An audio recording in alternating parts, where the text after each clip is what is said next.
Hello, everybody. Welcome back to Sith Council. We got the whole crew here today. I'm excited for it. Can't wait. Oh, there's nothing here. Oh, that's not the show. That's the show. It's Sith Council. And do me a favor, subscribe. Will you subscribe? Hit that like button. Hit the notification button. Do all that. We have a lot to talk about today. Lindelof going to do a Star Wars movie? Yeah, that's not going to happen. Why? Because none of the movies ever happen. But they're talking to him again. So that's interesting. We have more stuff about Obi-Wan Kenobi. We're going to talk to Mike about whether or not he liked the trailer. You never know with this freaking guy. And that's it. We're just going to kind of talk. And is Anchorhead coming into Obi-Wan? That's what I hear.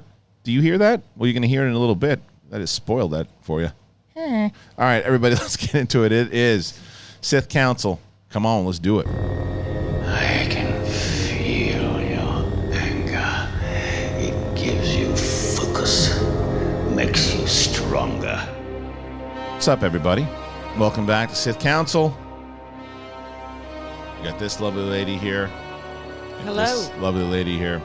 And Hottie. it is Who, Sith me? Council. Or you? Lovely lady, so you. Yeah, You're like hottie, so you're calling yourself a hottie? Oh, I know that, but I was Yeah. recognizing you in the You hot little- girl you Thanks, time. Queen. Did you get no sleep last night? Me? Yeah. Dude, my schedule. Why? Because you're a little out of it. Am I? Yeah, because before I said something and you just My looked. schedule's been, yeah. Oh, it's man. work is killing Am me. I This is wrong? my favorite sandwich ever. Watching you two communicate. Try Oh, that's it. through like, And he doesn't even know what's going on. Two guys that are growing a sandwich? What? no. This guy. Okay. You know what? Low class. You know what? I'm gone. You're out. 3 strikes. Just like you're that. out of here. Just like that. All right, lots to talk about. Mike, Yeah, buddy boy. Let's start with the trailer because we Let's didn't get to get any of your thoughts on it, and I don't ever follow you on Twitter to know what you're saying. So what? How did it go? What happened? Well, I wanted to ask you guys because I was preoccupied last week. I couldn't Yeah. be here. Important thing. Yes. But I noticed I was watching your guys' reactions. Did the trailer drop when you guys were in show? What happened? Yeah, we were in the middle. We were talking about the images that had dropped like 2 hours beforehand. Correct. And we're going over those, and then we're like, oh wait, except we were going through like tweets or something, and then it was like, oh yeah, the trailer dropped. Like no. Oh wait, and then we looked like okay, and we just ended the show 25 minutes into it to react to the trailer. because we didn't think that the day they drop photos, they would drop a trailer. Right. Like, Usually a day later. Yeah. Good Yeah. point. Okay. But Fair enough. But yeah, so we did reacted to it. We loved it. You? I was in a funeral and I couldn't see it, and I opened up my phone after the funeral, and there's all this stuff, and I was like, I gotta watch this now. But I don't like watching stuff on my phone, especially an Obi-Wan show. I'm not gonna do that, so I had to get home and watch it, and it was wonderful. You know, I didn't need to see a trailer for this show. This thing sells itself. Right. Yeah. But what I do love, you know me, I love discourse. I love calm discourse. Yeah. And internet's already, here's a petition to make the Grand Inquisitor look the like head. the Clone War. All that came out. But I'm very curious. I want to get your guys' thoughts on this because the Cad Bane thing, and when that guy did that, and again, I was putting my foot in my mouth where he wasn't going, it sucked. I wanted to do my own version of Cad Bane. This guy was just a talented animator that Molly Damon explained to me loved Star Wars. Yeah. But this is different, this Inquisitor picture, because we have seen with Tian, I don't know his last name, Bruce Spence plays him in Revenge of the Sith. We've seen this species with that long head. So this was a distinct, like Cad Bane looked like the other Cad Bane species we've seen. You ever in seen Star a Wars. human with a big head and a human with a small head? Yeah, I have, but we're all within the same scope of things. You've got the occasional elephant man that's got a ridiculous human head. Yeah.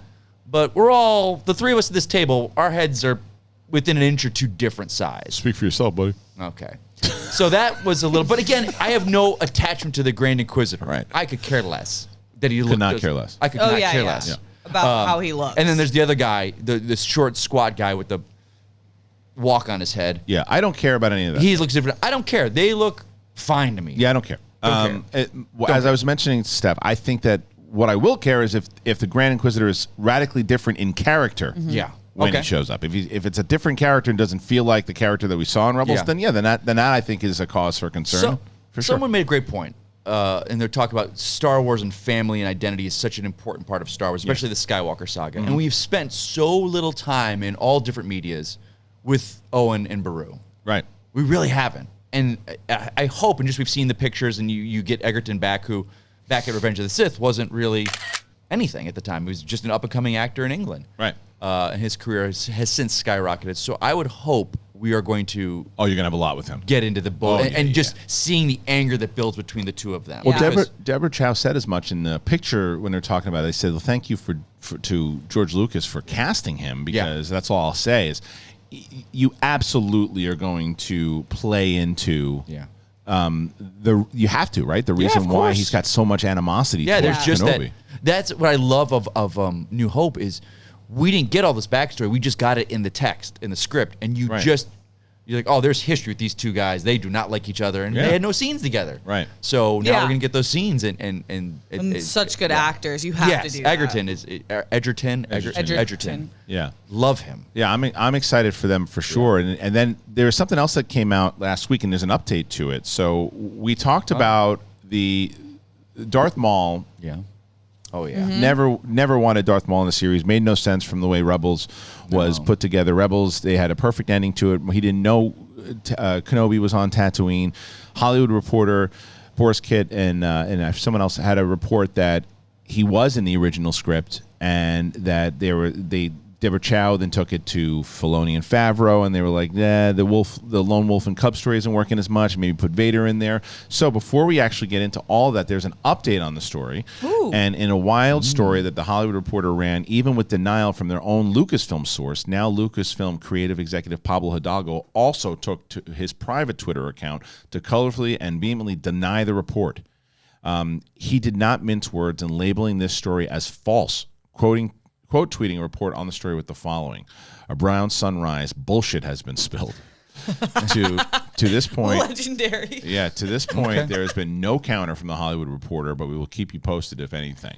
Last week in Entertainment Weekly, blah blah blah. blah. I know it's something else. A new story. No, that's the old story is what they heard. I look, a lot of times any production company or anybody will also try to say no, nothing's going on when it's bullshit. Right. I actually believe Hidalgo on this because I remember when the script was going around and Vader was very, very much a part of the script. I just don't think when you're writing this and you're bringing Obi-Wan back, and you're going to do his show, there is no. Rebels covered him and Maul. Covered that, right? Or Clone Wars? Yeah. Rebels did, and both. it took place around like 7 or 8 years after Kenobi, and the way that they set it up was that he had finally found Kenobi after all these years. Right. So you would assume that Filoni and Favreau would have been consulted before they started writing. I was like, no, it's covered that. And it's bringing Hayden back, and the two of them. Right. That's the story, not Ray Park, Peter Safinovich, or whoever you want to get the voice. Sam Witwer doing the voice. Could be Sam, yeah. You don't need that. That to me is, and then there was the whole BS about Ray Park and his personal Instagram, and that happened, and that caused him to get pulled off. Oh God, right? Come on now. Yeah, it would Little make class. sense with the. I think they've discussed it. I stand by that. I think that there was definitely probably a discussion just because Darth Maul is such a popular It's character. a throw spaghetti at the wall type brainstorming. But it doesn't really make sense because even if you do flashbacks with Anakin and Obi-Wan, Darth Maul was barely a part of their arc at all. It was only really Obi-Wan and Maul. And look, considering it's an Obi-Wan series, and if that's what you're going to do, but from the time period and where it looks like it's landing, it doesn't make sense to have him. It never did. So I don't agree with a lot of people who say, "Oh, Maul should be in this because they're beef." It's like, it doesn't. That part of the feud doesn't fit in at the moment. And what does fit in that I thought, when you look at this trailer, when you blend in the original trilogy, Rebels, and the prequels together, you get the trailer that we saw. You got the Grand Inquisitors, you have Vader, you have all this stuff combined together with how he's learning Tatooine and figuring out Tatooine, and then he goes off-world. Someone asked me on Big Thing the other day if I thought Leia was going to be in it. 100%. Kid Leia. 100? Yeah. 100%. Oh, yeah, Kid Leia. Yeah. 100%. Well, and now Smits though is in it. But that's why I say Is Smits in it? Yeah. Oh, then yeah. That's why I say 100%. Yeah. They say Jimmy Smits. Yeah, then you've got that. Jimmy Smets? Jimmy Smits. That's what I call him. Smets' Jimmy brother. Smits. Jimmy Smets. No, Jimmy Smits. Jimmy Smits is in it, and he at least there's like heavy reports that he's in it, and I think that if you're gonna have him and if you have a young Luke in it, I think young Leia is a given. Yeah, Steph, you think so? Yeah, young Leia for sure. For a second, I thought you were thinking older, and that didn't make sense. No. But yeah, young Leia definitely. One thing that did surprise me a little bit and again, this is nothing against the trailer, was we've seen so much concept art of fans imagining Ewan McGregor older. We've seen action figures that they do. What would it be like merging him with Guinness? So when I saw the original picture of him, I was like, huh, not what I thought he was going to look like. What did you think? It was weird. It was just the outfit and everything because we've seen so many people want this version of him. And we've seen so many different great concept art. I was like, oh, okay, that's not what I thought. You look kind of just like a nobody. But isn't that good? I know that's supposed to be good. Yeah. He looked like, I was like, yeah, he wouldn't be around Tatooine with his tattered Jedi robe still. And that's what everyone that like Sideshow Toys makes this great figure. They call it a legacy figure. And it's like a younger Alec Guinness, but it's kind of a Ewan McGregor. And it's just, but he's got the robes on. And he's got a blend on. I mean, but this looks like it's 10 years later. He's a homeless guy out in the desert. I was like, that's what he would look like. That's what he would look like. Yeah, that's what he would look like. Well, that's what they said though inside of these pictures. I thought the way that they released everything from the pictures into the trailer was done very well because you started to give these snippets, like when they said about Obi-Wan that he's lost, he feels defeated, he's trying to come to the her. line, and then they have that line. The question is though, in that line, who's he talking to? I don't know. I bet you Qui-Gon? it's got to be. So I just hit it right there. Right? You just hit it what you just said. I was expecting him, and in my head again, this is all we as fans build up and have to realize like, oh, it's not what we wanted, but that's the story. He wasn't looking very heroic to me, and I always pictured Ewan McGregor, even in his most defeat, heroic, and didn't look. But that fits the story, so I'm so excited to see that. But yeah, we lost that line. Yeah, it's over. We lost. And it's such, and the music. You gotta be talking to Qui-Gon. The music. Gotta be talking to Qui-Gon. Duel of the Fates. Oh gosh. Duel of the Fates and the what's it? The Heroes. What the hell is that? Heroes. Not the Heroes Journey. Not the Twin Sons. Shoot, the people. Binary Sunset. No, Battle of the Heroes. Duel of the Fates. Battle no, of not the Duel Heroes. of the Fates. Battle of the Heroes Battle of the Heroes. from Rise of the Sith. Yes, the Revenge of the Sith. Wow, don't know. compete Come on, today. IG champion. Don't compete today. Been a long week. I know. But the other, look, so we'll get more into Obi-Wan for sure. But there's another report about Damon Lindelof. Did you read this one? I did, and I kind of was. Yeah, I don't want to say anything. Well, do you know? I know Lindelof. Of course I do. Not personally. No, I'm saying, what's your vibe right now? Everything he writes is phenomenal, but there's zero ending. I don't know where it ends. But I don't know what. Besides that, do you know who wrote this report? Who? Damon Lindelof, co-creator of Lost and The Leftovers and creator of the Watchmen TV series, is reportedly working on a new Star Wars movie. According to the Anklers, Jeff Sneider, the writer-producer, was approached to create a new entry into the Star Wars universe after publicly saying he'd like to work in the universe. Sneider has previously revealed. Should I call Jeff Sneider right now? See what we got. Get the facts. Let's see if he picks up. Are you really calling him? Yeah, I'm calling Sneider. I want to see what he's got. He's got him on speed dial. Look at that. I'm not calling him. See if he picks up.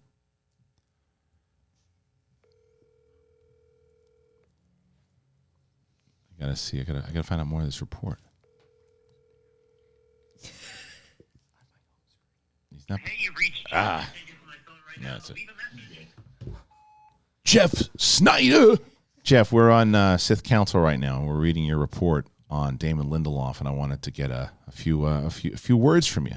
So if you get this over the next half an hour or so, please give me a call back, and I'd love to talk to you on the air about it. All right, bye.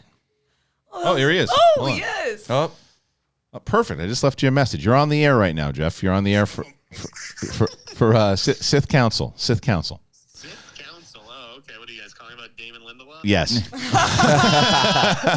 So What do you want to know? I want to know the report. I'm reading it, and give me it. I'll give you this. Can I swear on this podcast? Yes, you can. Go ahead. I'll give you the straight shit. Yeah. No, I've heard this. I've been hearing this for like 6 weeks, right? And I was just getting some bullshit feedback. Just like, well, he's working on a Peacock show, and like, it'd be a real shame if like this was reported, because then his people on the Peacock show would feel like he's like not fully invested, or like, you know, where he's working on other stuff. Like, I was just like, what? And it's like no one was confirming it, but nobody was denying it either. Right. And listen, I don't know if I nailed the story. It's very possible that he's running some sort of writer's room up there. Okay. You know, that he's not necessarily like, because I could be wrong. Like, you know, maybe he's not writing a screenplay, or maybe he's like I said, he could be co-writing it. That was in the story. But it's very possible he's running some sort of writer's room or operation up there, because they just have no idea what they're doing with Star Wars. Okay? Movies. Right, on the movie side. Right. They have no idea what the hell is going on. Everyone's like, well, what about, Taika has this, and Ryan Johnson, Benny Affleck, there are all these projects, like, what are they doing? They're not doing anything. Right. Right? And this is the biggest franchise on the planet. Right. So you can't just, like, start cranking out these fairly anonymous television shows. Obi-Wan, all this, sorry, I gotta go inside because I literally saw my landlord start to take out a drill. It's about to get loud. It's a Lucasfilm employee. Shows that feel the same, kind of. I mean, even How if dare they're you? good, they don't feel like special events, and you should be making theatrical revenue. Like, I know it's a weird time for theaters right now, but people are still turning out for big properties, like, right? Batman, more starved than ever. Yeah. So they're not going to the movies every weekend. They're going every, quarter, right? To Spider-Man one quarter and a Batman the next quarter, whatever it is. So I think they needed to do something. Damon Lindelof is coming off of Watchmen. Your reward for doing a great show like Watchmen is not a fucking Peacock show. Like, the guy's definitely working on something else. Every big writer in town is juggling multiple projects. So don't tell me he's, like, focused on this one thing. Like, come on. Right. Come on. So something's brewing. I don't know what it is. Nobody wanted to talk about it, but that's it. You don't mess with Jeff Sneider. No, you don't mess with Sneider. The Sneider is a reason. He's Sneider for a reason. But no, like you said, you don't know exactly what it could be. He could be in a writer's room. No particular project. Because I actually, if I had any details of, like, what it was about, I would gladly share them. I have no idea like, what it is. I don't, because I think that's what you said. I don't think that they really know. And I also think that I agree and disagree with you at the same time. I agree that they need the box office from the Star Wars movies, because you can look at what a Spider-Man or the Batman did, and with a tentpole like that, you should be making movies. But I actually think that their plan and their narrative fits much better in television, because it seems like they actually know what they're doing as far as storytelling inside of TV. So I enjoy it more on television, but I agree with you that it's a necessity to make the money. Like, how do you neglect the biggest movie franchise in the world? Like, Yeah. You're just going to stop making movies? Like, and everyone is so busy when you look at Taika's schedule and, right, you know, I feel like there's 3 active movies, okay? I think it's whatever Damon is working on, and it's like whatever Feige has, and then the Michael Waldron one. Is that one and the same? No one knows. No one knows. Yeah, the Michael Waldron one. That's the one. I think that's Feige. I think that's the one. I think that's the Feige one. Right. They may exactly. That's what I said. They may be one and the same. And then I guess it's Taika's or whatever. Right. But it's just. Yeah. Who knows? Who knows? All right. Well, good. Look. Well, I was happy to see your name on the report. And we look forward to keeping up with that story. Okay. All right, brother man. Take care, Sith people. See you later. Bye. See you, buddy boy. All right. So Jeff Sneider breaking that story, and look, to touch on what he said there.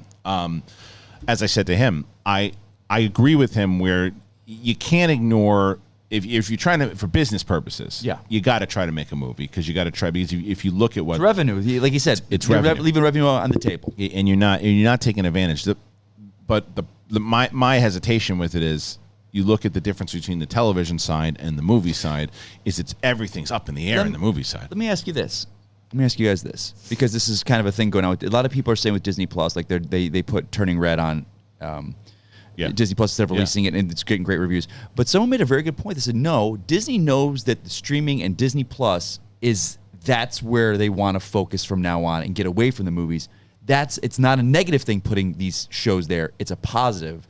That's what they're thinking Disney's looking at. Not like, oh, we're dumping this film that's not going to do well on Disney Plus about, a girl's puberty and, no. We love this film. We want to bring the views to our subscription service. Well, we talked about that with like Miss Marvel, right? I'm curious. Well, we talked about it with like Miss Marvel. Like with Miss Marvel, when they put that trailer out, that is aimed for a younger generation. You got the Moon Knight, which is aimed for it's older.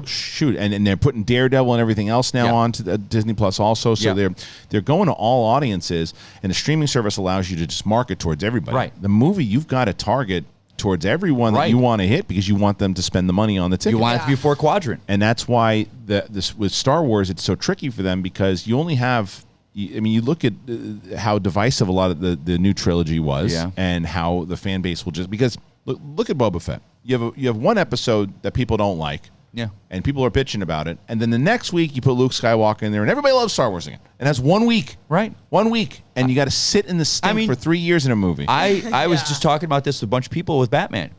We get one of the greatest Batman movies of all time. But then people that are still stuck with the Sneider stuff are like, it sucks. He's not this. Like, even within the fandom itself now, DC has become Star Wars, where it's eating itself and fighting itself with these different properties. And it's, well, that's why TV, and look, the TV side of it. I get it. I love it. And I do as well. But I love a TV experience. But I love a movie experience. Lindelof, that's why, I mean, I didn't ask the question because Jeff started to answer it when he started talking about film.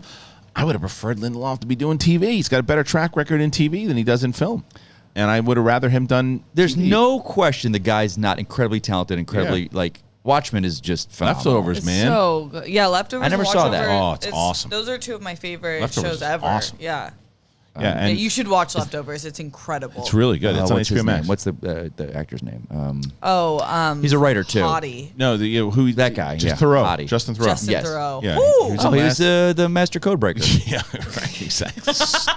There you go. How'd you guys back? Hey-o! You'll find him with a rose in his The lapel. best character ever. A red palm bloom. Thank you very Oh, much. is he coming back? No, you're never going to see him ever again. Oh, okay, great. Perfect. He just went to this stupid Thanks, Moz. planet for nothing. Apparently. I don't know. I'm still burned on him by Lost.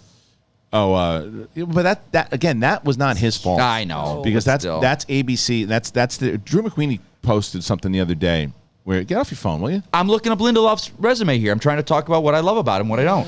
So Lindelof, My phone. Well, but I think Drew McQueen had mentioned about how he was so happy that the day of the 22 episodes is just going away. Yeah, I did see that. Because it's like, first of all, it's a lot to cover, but second of all, it's also like, all right, we need more episodes, guys. Get those writers in there. And like, what the hell do we write? Our arc was only going to be like 10. Where you get filler episodes. And that's Yeah. what happened with Lost. And remember, a lot of people don't realize with Lost, what happened was in like season 2, there was like this big hiatus from like the first half to the second half, and like you don't get that in television now. It's like you look at something like Ozark. Ozark, the final season, they're doing 12 episodes. The first 6 came out in the beginning of the year. The second come out in April, and you're just gonna finish it all up, and you can go ahead. No, I just see both sides because as an actor, I want 22. Of course, as far as a crew. work-wise, And what I love about Drew McQueen is he plays both sides of that. Yeah. He said, he's like, I get it. Writers, directors, it's more work for everybody. Yeah. So I'm torn because I do like a shorter season. I love for me, depends on the show. 10 to 13, like Yeah. I don't like the 6-8. That's too short for me. It depends. I like half of a 22. See, I'm on a side 10 to where 13. It just depends to me on the story, right? Like if the Right, story, you're right, you're right. If the story seems like if 6 episodes, I'm like like Hawkeye, right? Hawkeye could have been longer. Yeah, they you're jammed in everything with Kingpin, and they jammed so much Right, quick. yeah. They didn't set it up. That could have been a longer show. Yes. That I don't think it was necessary. Now, Obi-Wan 6 episodes that we could be like that was a perfect 6 hours, Right. And boom. Or it could be like same thing with Boba Fett. What was Boba Fett, 7? Yeah. I think Boba Fett could have been longer, I too. think Mando nailed it for both Yes. of them. Yeah. I think both Mandos, they nailed Perfect amount for Mando. So I think it just really depends on the story, though, and I like that we're giving more creative leeway for people to decide how Yeah. many episodes they need. yeah, agreed. I totally agree. All right, before we move on, everybody, I want to tell you all about this Friday. You got Sam Levine, episode 3 of Titans. He's coming back in a number 1 contender match, but he's got to go up against the Barbarian. Barbarian is the finalist in last year's Ultimate Schmodown. This is going to be a really great match. If you've never seen Friday Night Titans, if you've never seen this before, if you used to watch the show, please check out Titans. It's a brand new look. It is a reboot. We're really excited for you to check it out. And we also want to tell you about NordVPN. NordVPN is awesome, man. We've been using it recently, and we're very excited to pair up with them. Let me tell you a little bit about NordVPN. What I'm excited about is that I've told you many times over how important it is for the security of my crew and my audience, and it's very important to all of us. And so one of the main reasons that I've been using NordVPN is that it's fast and it's a secure service. It significantly boosts your online privacy and your security. What NordVPN does, it enables and encrypts your your traffic on both the web and the mobile that you don't have to worry about unsecure websites or apps that you're using. It's pretty great, especially if you're running around, if we're on the road, if we're doing studio events. It's refreshing because I'm not worried about who's doing what, and I'm not worried about what's happening behind an unsecured public Wi-Fi network. If I have to email somebody or managing documents or if I'm talking to somebody on social media, I know that my phone and I know that my laptop, it's all secure because that's what NordVPN does. It makes it very easy to switch my virtual location. You just do it with one click. You can access streaming stuff that's available in different parts of the world, or especially Netflix overseas. You can go to nordvpn.com/bigthing. Head on over to nordvpn.com/bigthing. We're very excited to be working with them. and I don't know how much you know about them, but if you want to do this, and you should do this, you should grab your exclusive NordVPN deal by going to and using that code BIGTHING. Get a huge discount off your NordVPN plan. Plus, you get 1 additional month for free and a bonus gift. It's completely risk-free with Nord's 30-day money-back guarantee. Use that code BIGTHING or go to nordvpn.com/BIGTHING. All right, so sticking with this Yes, sir. TV film thing and Lindelof and all of that, I think that with the movie, the movies still have a massive problem. They just have a massive problem. Like I don't think they've changed their strategy or their plan. It's like, okay, let's go get a big director, Rian Johnson. Let's go get a big creator, Lindelof. Let's go get a big director, J.J. Abrams. Let's go get a big director, Taika Waititi. And what's the plan?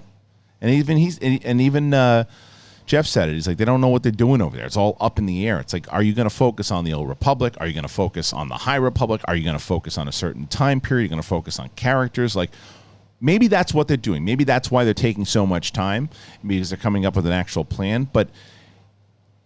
And they very well might be doing this scenario I'm about to pitch. But why wouldn't you put Filoni and Favreau in the war room, and say, hey, okay, look, if we want to connect all of it, the way the fans have really been responding to the connectivity of The Mandalorian and Boba Fett and now Ahsoka, and then we're going to connect Obi-Wan into Revenge of the Sith. Let's start connecting some of the stuff that we're doing in films to some of the stuff we're doing in TV and make it a whole big family stuff. So what can we do to help? What should the plan be? I hope that's what they're doing, but I don't have confidence in the film department that they're doing this. Steph, do you agree, disagree? I think they're doing it, which is why they've been so chaotic. I think after they announced all the movies up to like 2028, which was ridiculous in my opinion, that they realized that was a bad mistake because they didn't actually have the plan, and now they've been kind of radio silent about the movie. They've given us some release dates, but no certainty on Taika's or no, there's no release dates. Oh yeah, nothing that comes out after. So I think they're probably in meetings figuring that out. If I had to guess where they were going with things, my gut tells me perhaps the High Republic, just because that's where they've put a lot of effort into, like, books. Yeah. They'd have like the after show with Christina Ariel on it. Like, it just seems like that's the story that they're moving towards, but I have no idea.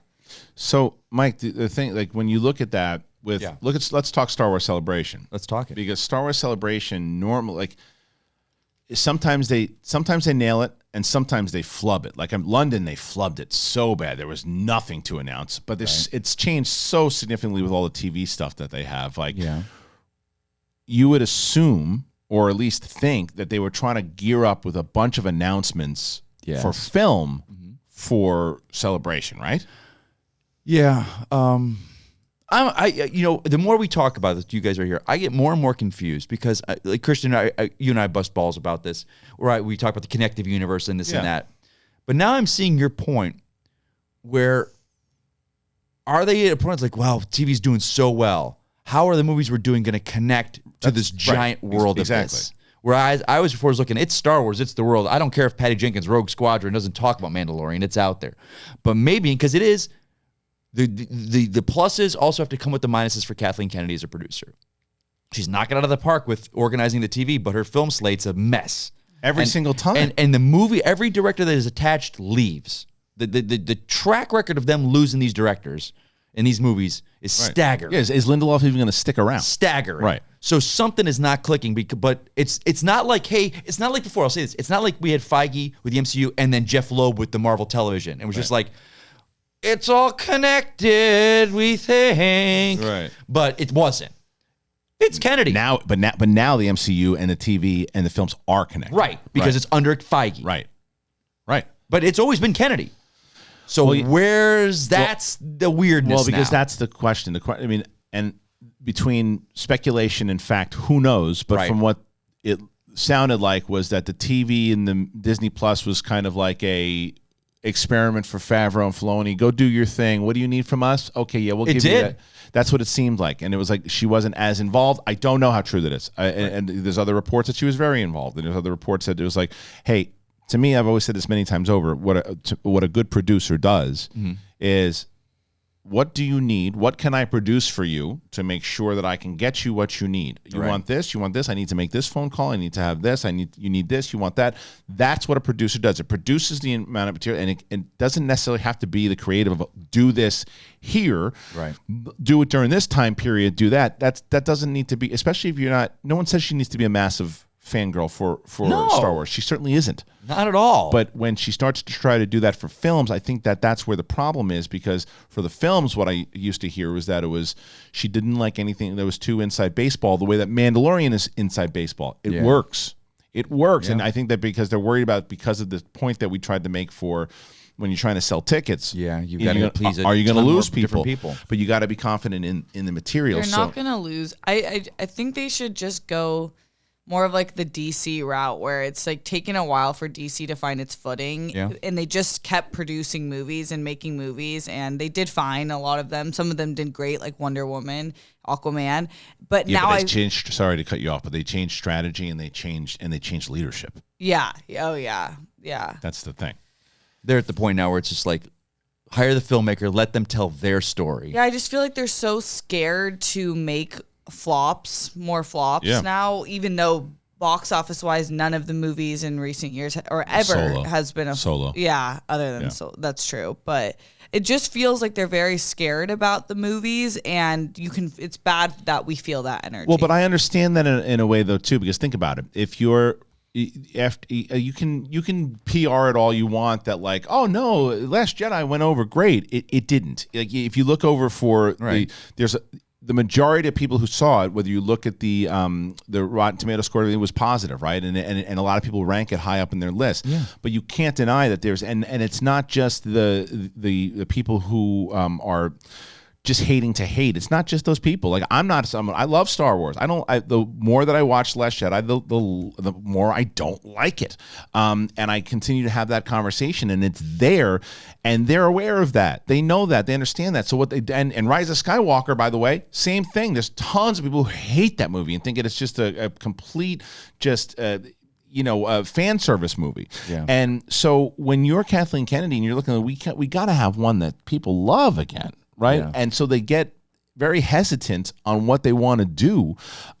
So I understand that, because especially when you have all the goodwill right now that the TV has, like whether like Boba Fett was mixed, but people are losing their minds over the Obi-Wan trailer. Right. So you have all this positive energy coming for Star Wars right now, that they're worried, like, okay, we put out a movie and then we botch the movie again, or they don't like the movie again, and then it starts to trickle into the TV. That's what they're worried about. Yeah, my friend who works on the creative side made a good point. He said this a few years ago. He's like, Mike, you could tell Star Wars and the people are terrified to do a movie that doesn't have a lightsaber in it, that doesn't have a Skywalker in it.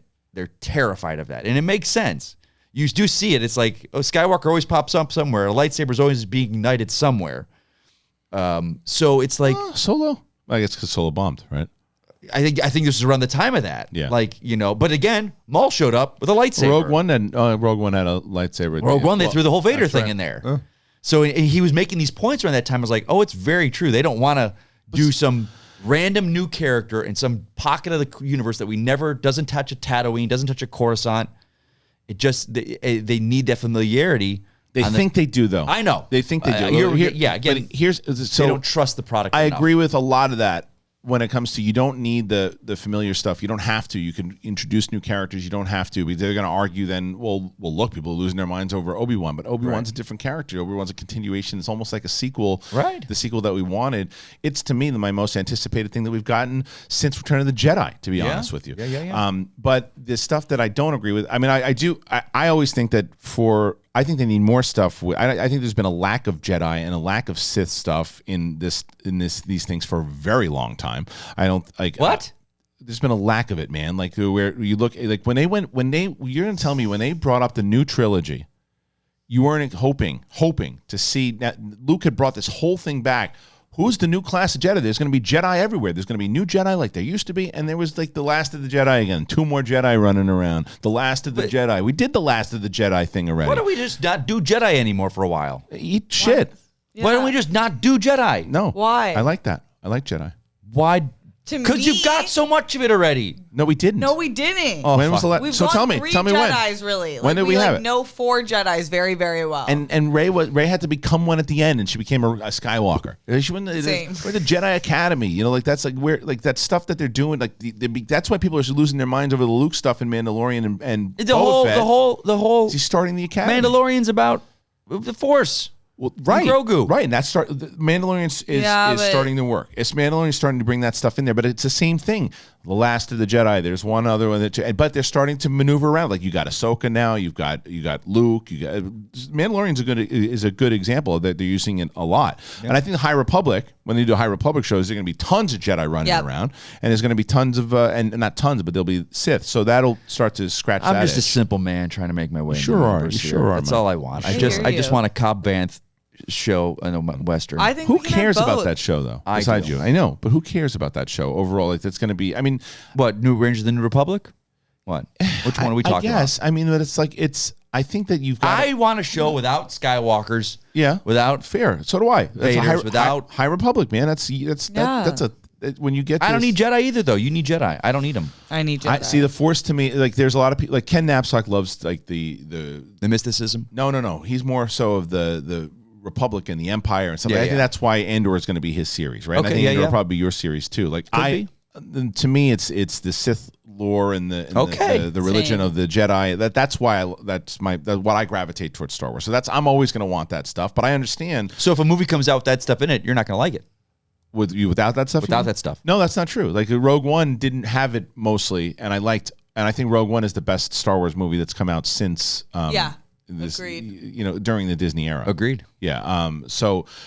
No, I as long as if it's got that Star Wars feel to it, like the overall, like it's been lived in, like it's part of the overall. Like the Jedi. See, for me, yes. I think the mistake was back when they were trying to do these new kind of spin-offs, Rogue One, Solo, and they were like, we're not doing the crawl. Yeah. I think you have the fanfare and the crawl at the beginning, no matter what your properties. Every movie, every TV show. TV show's hard to do. I know. But every movie, that sets the tone.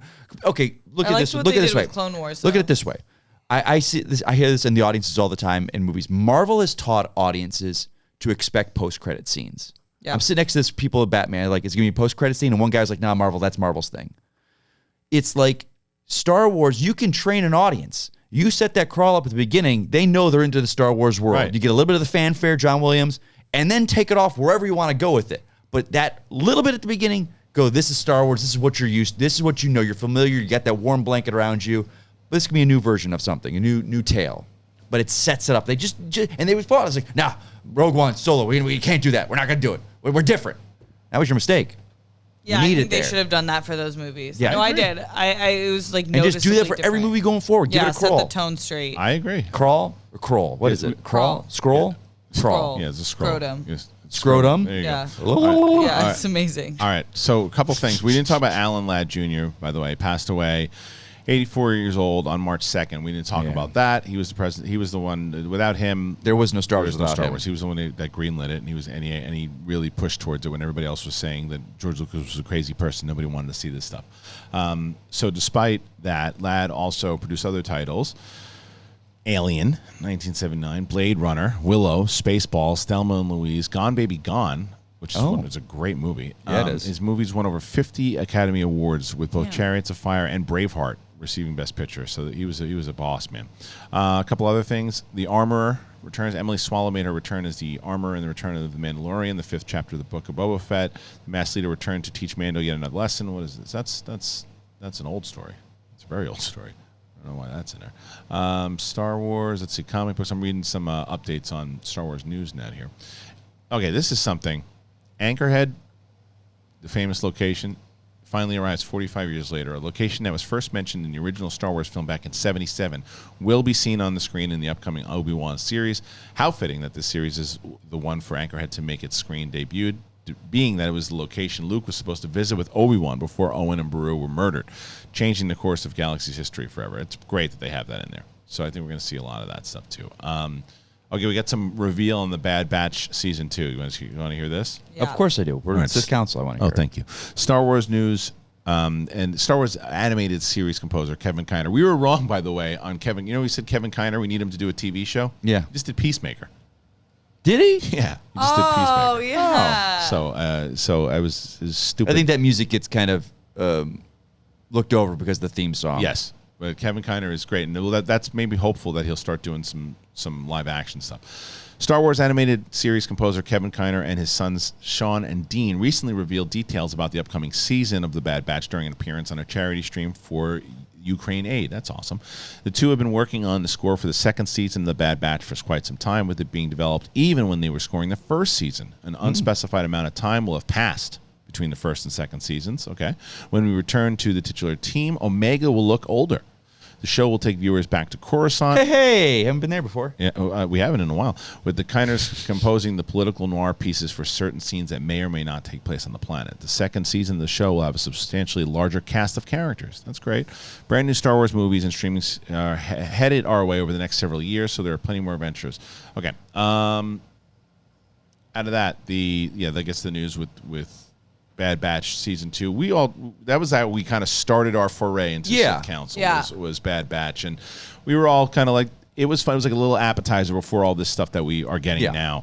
Steph, are you, because we did have that season and we've had a break, and because we have all this other stuff, are you a little more interested in season 2 than you were before?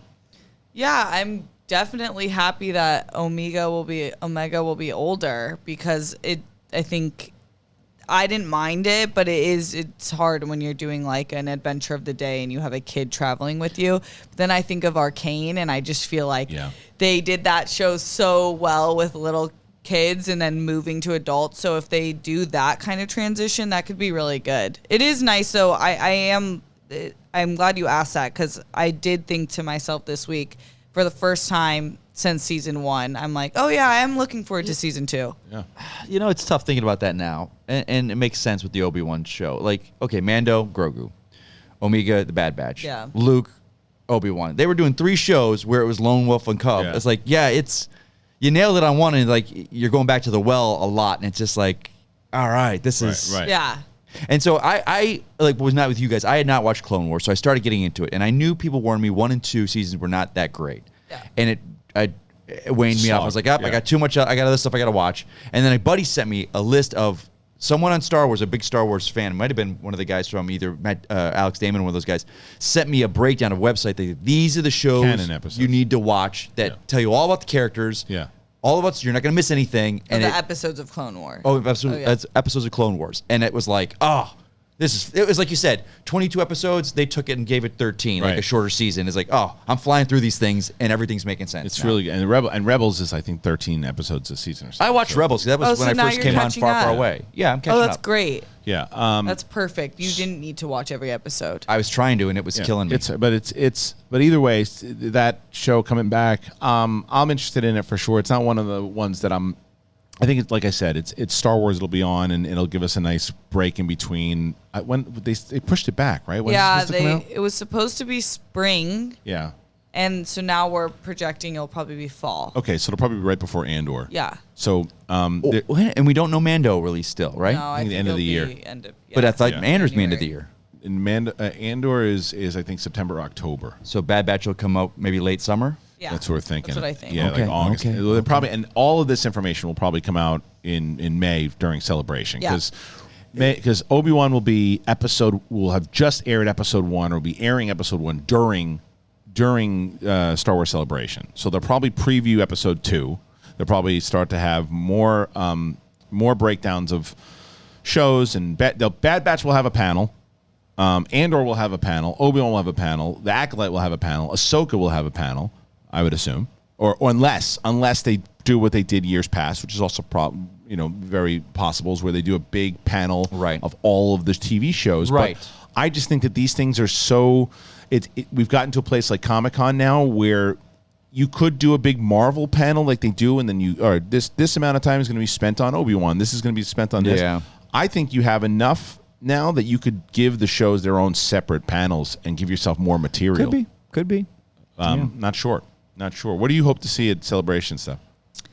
I want to see. I'm not a type of person that needs to see release dates. But but I would love to see at least like a trailer for something else, whether that's Andor. Yeah. I actually kind of hope it is Andor, just because we've been talking about it for so long now. That was the one that felt like it was in production the quickest. They knew what they were doing. They announced season 2 or that there would be a season 2. So, and I just want to see what the vibe is for that show, because that's the one I'm not the most already invested in, but it has the potential. Yeah, for sure. Mike, do you have anything in particular that you really want to see at Celebration? No. No? I say this because we know we're getting it. I know I'm going to watch it. I love this feeling where I'm going in blind to a lot of these things now. Like I've kind of with Spider-Man, and that was my thing, and Doctor Strange, now I haven't watched those trailers yet. I kind of enjoy that. I love discovering things every week. I hate with Boba Fett. There was that talk like, the 5th and 6th episodes are going to blow the internet. The internet's going to explode. Like people in production were talking about that. I was like, so we were expecting something big, and it was. Two amazing things happened in those last 2 episodes, but I don't want to know this stuff anymore. Yes. You don't need to sell me. No, I'm on board. I like to know the tone of it, like where I think for me, it's a space adventure. There you go. That's the tone. Yeah, thank you. But when Obi-Wan, when that trailer came out, everyone wanted to see the trailer to know exactly what, because I think they answered so many questions with that trailer. That trailer answered a lot of questions, and it set up, and it gave you those answers of, I don't need to see another one. Didn't give away. And there's people that need that. I get it, and I get that. But there's also the discourse now. It's like, sign this petition. We got to get the Inquisitor back to what he looked like. Well, what else people need is people also need to be smart about what they're doing when they're walking into gas stations, Mike. I know someone like you, a guy like you. I'm a dirtbag. You are a real dirtbag, and I know you more than anybody. When you're walking around these gas stations doing shady stuff, what you need to do is be careful. Because when you're looking around, and Mike, I've seen him do it. He's looking around, he's looking at those erection pills, and they're tempting. But if you really look into it and you see what's in those products, they are terrible for you. The same goes for most of the products on the market that claim to help people in the bed. Who the hell wants a 4-hour erection? Arnold walking around there. Look at this, get the 4-hour hard on. And knocking over plants when they walk in. Can't help myself. Joy Mode is here to save the day. Whether you are happy or unhappy with your performance in the bedroom, you got to make it better. Joy Mode Sexual Performance Booster is like a pre-workout, but for sex. Wouldn't you rather take a supplement designed to spice up the things naturally, rather than the prescription drug that can have harmful effects down the road? You go to great lengths to biohack your way better to mental and physical performance. What about the bedroom? Come on. Joy Mode, it makes natural and science-backed sexual wellness products for men. The Sexual Performance Booster is like a pre-workout, but for sex. Joy Mode was created because the products on the market are terrible, and they know they could do better. Prescriptions come with all sorts of side effects, and the over-the-counter gas station pills are sketchy and fraudulent. But lots of guys take it because they both don't have a better option. Here's what you do. How do you take it, and what do you expect? You tear open the sachet, and you mix it with 6 to 8 ounces of water, like your favorite electrolyte packet, and for best use, consume it anywhere from 45 minutes to 4 hours prior to sexual activity. You notice better blood flow, better erection quality and firmness, and increased sexual energy and drive. I wish Maria was still here to show her. You want to spice up things in the bedroom and boost your sexual performance? Do it naturally. And you want to do it without any nasty prescription drugs. We have a special offer for the Big Thing audience. Go to Joy Mode. Use joymode.com/Big Thing. Enter Big Thing at the checkout for 20% off your first order. That is use joymode.com/Big Thing for your 20% off your order. Thank you, Joy Mode. Get to the chopper. All right.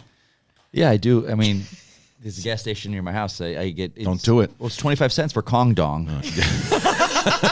Don't use Kong Dong. Use the Joy Mode. Can I get? I'll give you a package. You got a couple packets? Yeah, you want one? You got to be careful. Shannon's if I take it on the way home, am I going to get a hard on? I won't be able to drive. No. That's not what this does. It doesn't give me a hard on. No, man. I'm getting old. I need these things. Well, that's the whole point. You don't need it for that. But it's a pre-workout from. Am I going to get tingly? Listen, I get tingly with my pre-workout. Come on. Me too. Oh, look at Steph. Take it easy, will you? Jesus. Oh my God. Jesus. All right. Okay, moving on, everybody. So we have all these things that we've got coming out. As we mentioned, I want to stay on Celebration though too, because let's stay on it because there are so many different things that can come out of that. And I remember, it is their Comic-Con. It is Star Wars Comic-Con. Plus the fact, remember that we've been.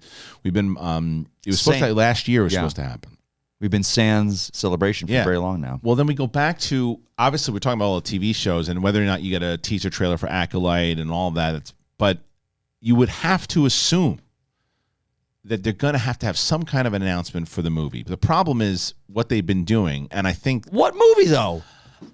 What is she? Do you think Feige? do you think the Feige movie is announced? I don't think he's got the time. I don't think he's doing it. He's got 15 Marvel shows coming out and 10 movies, and he's now taking the Fox movies. Feige, I think, is the Star Wars chance. is the farthest thing from his mind right now.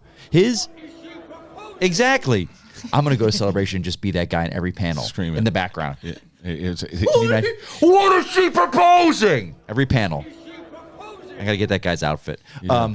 You think about it. Feige, and with this world now, with the multiverse, he's got all these characters and he does such a good job with it, but he's, so you think that Taika probably first?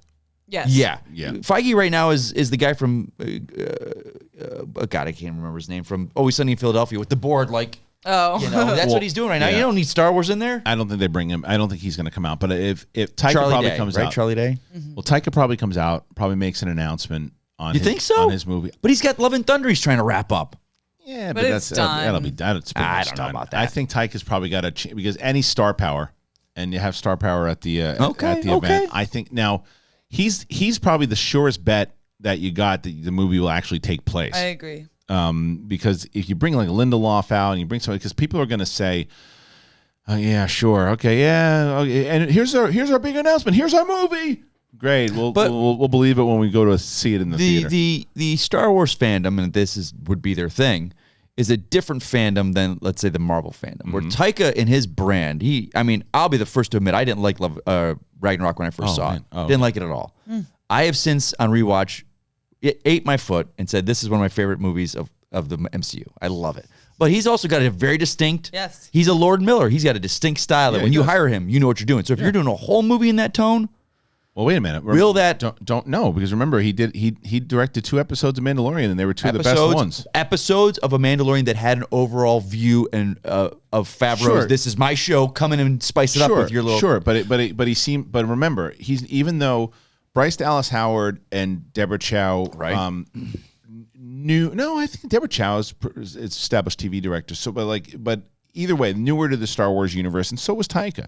And they all sat around listening to Favreau and Filoni talking. And it's just because Taika's got that clout and he's like a rock star, that you're like, oh, yeah, he's the do whatever he wants to do. Rock star. I think he stayed within the lines in Marvel. He still did his own thing. He still had his tone, but but that was pushing. Still connected the universe, and people, but also, and most people think that movie out of the 3 is the best. It is out of Thor, because the other 2 were boring. They were boring fantasy sci-fi. So things. Look, he just took this thing and was off like, of a franchise. You're coming off of a franchise in the new prequels, in the new trilogy. A lot of people, it's mixed. Right. So if he takes Star Wars starts fandom is a different thing. I don't disagree with you, but I just think that he's a different. I think he's got to, and it goes back to your point earlier, Mike. And this question is, if they announce his movie, is it a familiar character or is it something brand new inside of the High Republic? I think they throw all their chips in and go into this High Republic thing. Set up a High Republic show like they're doing. But do you want a High Republic like in a Taika Waititi tone?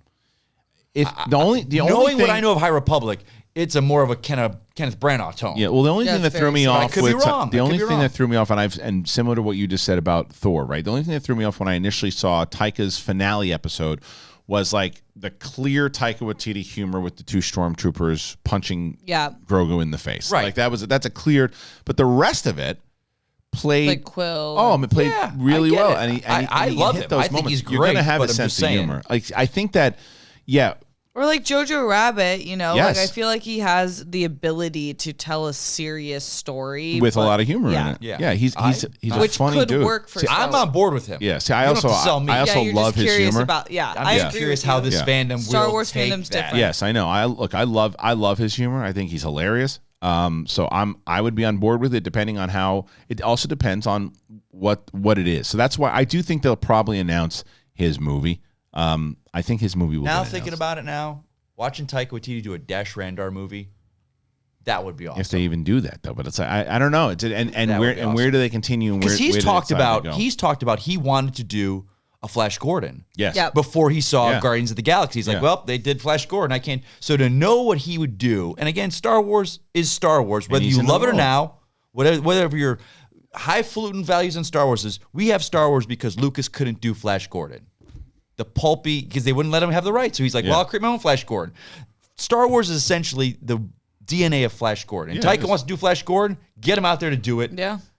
Let him knock it out. point. Yeah, I'm curious to see how that works and how many movies at all if they announce. And I just think it's, I just think they need to be very cautious in announcing movies. I think Taika is really the only one that you could announce at Celebration, and the fans will still say, okay, we'll believe. They'll still say we believe it when we see it. Right. But I think that they have more of a, all right, because it's Taika, it's probably going to happen because he's already involved in the family. But if they start saying, well, Taika's got a movie, and then we signed Damon Lindelof, and he's got a movie coming out too, Yeah, and then they got a movie, and it's like, that's sucks not to going to know. happen.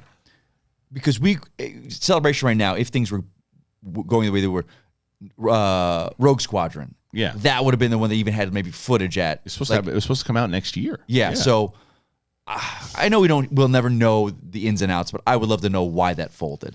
I would kill to know about that there's film. so many conflicting reports. There's one that one says it's creative differences, one is schedule. Like, who knows? Either way, the schedule one is the one where I always go, "Come on!" I was like, "Why do you sign?" I don't want to on? believe it. I don't want to believe it. Why do you sign on the schedule? 84 didn't do what they thought it would be, and Star was like, "Whoops." I don't think that's the case. I hope not, but they've done that before. They did it with Trank in the Fantastic Four. Yeah, No, just they be didn't just- I mean, there was a that's- lot there, yeah. but the people involved with Fantastic Four were like, It was around the same time, but it was also because he didn't have. He'll tell you straight up. Oh. He was going through a lot of stuff going on back then. And she wasn't Yeah. even gonna write Rogue Squadron. She was Right. gonna direct it, which I didn't love 84 at all, but I thought it was well directed. Yeah. She's a great filmmaker. Yeah. Yeah, so Great she would, filmmaker. and Wonder she had a Woman's passion one of the behind it. best. Wonder Woman, A movie like Rogue Squadron is a movie that I am more excited about because it doesn't necessarily and it's funny because I say like I like when everything connects, but with the movies I like when if you're just going to do like a one-off and then potentially if people start to lock onto it and really enjoy the characters, then maybe you just spin off shows and all that. Like look at like the Batman, right? The Batman, there was talks about the Penguin having an own HBO Max series, and you see what Colin Farrell does in it. And now you're like, give me that. Give me that tomorrow, Yeah. right? And that's the type of stuff that I think that they should be doing in Star Wars if they're going to jump off. But like if they don't announce a trilogy, don't announce it. Just do one-offs, man, and then you can maybe connect that into TV and then place it out there. But just you got to make one. There has yet to be a great Star Wars movie, in my opinion, since Return of the Jedi. A great Star Wars movie. I know some people argue and people love. You don't think Rogue One's a great movie? I think it's a really good movie. I don't think it's a great movie. I think it's a great Star Wars movie. Okay. I think it's a really good movie. I just don't think, like my Empire Strikes Back to me is a great Star Wars movie. New Hope is a great Star Wars movie. Return of the Jedi is a great Star Wars movie. And I know some people, the people who grew up with the prequels, will say Revenge of the Sith is a great Star Wars movie. I think that as I've watched it more and more, I think it's a very good Star Wars movie. Obi-Wan and what I saw in that trailer looks like a great Star Wars story. It looks like the Star Wars story I've been looking for, like even before the prequels.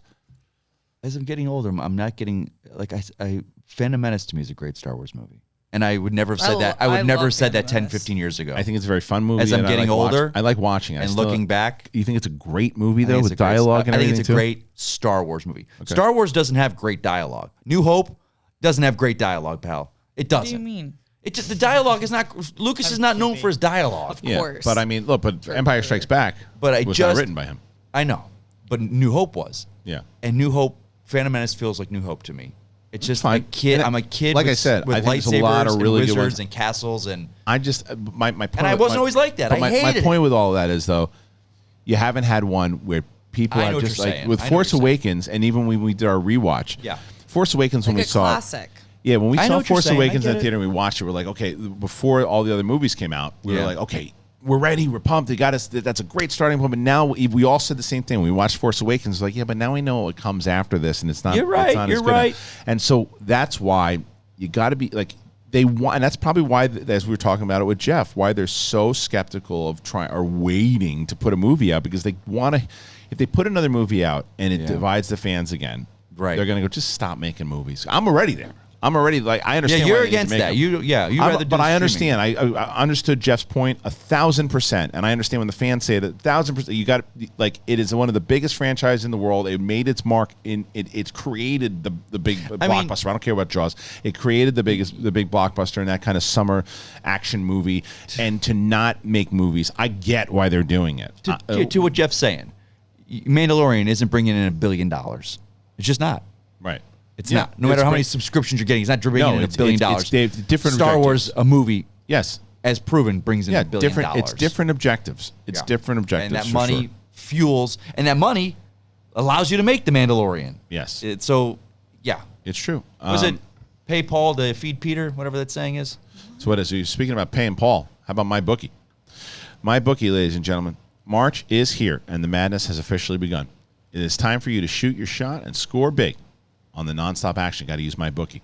Predict winners in each round of the MyBookie bracket for a chance to win a Bitcoin, a Doodle NFT, currently valued at over $50,000 and over $100,000 more in cash prizes. Whether you're filling out multiple brackets, betting the national championship winner, or simply looking for player and game props, MyBookie has you covered. Sign up today with MyBookie and use that promo code BIGTHING to make your first deposit, earning a free entry into the My Bracket contest.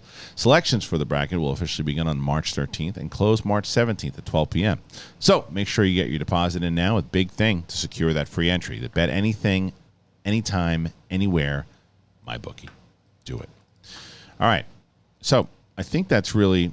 That's the majority of what we got here today. I think we talked about a lot, folks. We did. We'll be back here. I don't know. Who knows if Mike will be back next week? We think he might. I probably won't be. Who knows? Well, we're going to try, and we have no word yet on. We're waiting back to hear if our Sith Council panel got approved. So if it did, we will let you know. We will That'd be be there. great. That'd would be great. so fun. We can sit there and say, what are we proposing? What are we proposing? What are you proposing? We should I'll sit do in the it. back of the theater. I want the audience to scream out what is she proposing when we're doing it. So we'll let people know for sure. And once again, guys, if you didn't know, as I mentioned earlier today, Titans, it is on Friday, the World Championship of Movie Trivia. It is the Schmodown. The Inglorious One, Sam Levine, is returning in a #1 contender match against the Barbarian, last year's single tournament finalist. Who is going to win? The winner will play Marisol McKee for the championship on March 25th at our second pay-per-view of the year. So please head on over to the Schmodown. Check it out. Give us a shot if you've never seen it before. I really want to get your thoughts on it. If you're watching it for the first time, you're watching Sith Council, and you've never watched a Schmodown or you haven't watched it a bit, go on over to Friday Night Titans and let me know and give me a comment that, hey, I heard you talking about it on Sith Council, and I wanted to give it a shot, and here are my thoughts. And please let me know. Okay.